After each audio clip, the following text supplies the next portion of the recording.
professional thing. So we'll start with horseradish peroxidase. So there are two main enzymes that are used in IHC. So horseradish peroxidase and then alkaline phosphatase. So we're going to do those separately. So as I had mentioned, first of all, so when multimer, that is that strand that I was talking about that has the enzyme. So it has a horseradish peroxidase. The reason why it's universal multimer, it's because it has secondary antibodies that are both mouse and rabbit. So it doesn't matter what kind of primary antibody you're using, it will still attach to that antibody. So that's why it's universal multimer. But this is really the compound, the strand that has all of the enzyme that's going to be necessary for the end product to be colored. So as you can see here, it's clear. I know who's coming. Okay. By the way, we're trying to get rid of these reagents because we were switching platforms, so I know they're expensive, but it's in the name of science. All right, so then the substrate. So the enzyme is not going to be able to do anything without a substrate, because once they're together, that's when the enzyme becomes active. So in the case of horseradish peroxidase, hydrogen peroxide is that substrate. And again, it's colorless. So now we have the enzyme, we have the substrate. By the way, they always provide more in the detection kits, more than you need, so this actually isn't using that much. So clear still, right? So now this is the chromogen.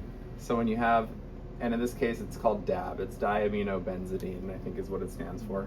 So what happens is when you have the presence of enzyme, substrate, chromogen, the reaction is a brown colored end product. So again, everything is colorless. Oh, wow. And then The end product is brown. So that's why you see IHC stains that are brown at the site of the binding, which is much more specific. So then let's quickly move on to alkaline phosphatase. Similar principle. Now that I've already described that, we can just kind of go ahead. You'll notice that there's an extra dispenser here, and that's because the chromogen, I think it's probably related to the stability. Red chromogens are in history are not typically all that stable. As they go through alcohols, they tend to decolorize. So I think this is probably a combination that makes it a little more resilient. All right, so here we are again. This is alkaline phosphatase. Same thing, multimer, the strand that we were talking about. So it's just a string of enzymes and secondary antibodies that are both mouse and rabbit. And as you see, colorless. The reason why these are in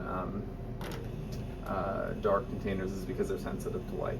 So the substrate in the case of alkaline phosphatase is called naphthol. That's one of them. I think there are a couple of others. There are esters of some kind. So now I'm going to add the substrate into the enzyme. Okay, and then I'm going to add both of these at the same time. These together make up the chromogen. So for the horseradish peroxidase, the brown staining, it was DAB. In this case, it's a proprietary formulation called RedFast, and there's part A and B. So I'm going to take this, again, everything here, even these are also colorless, so check this out.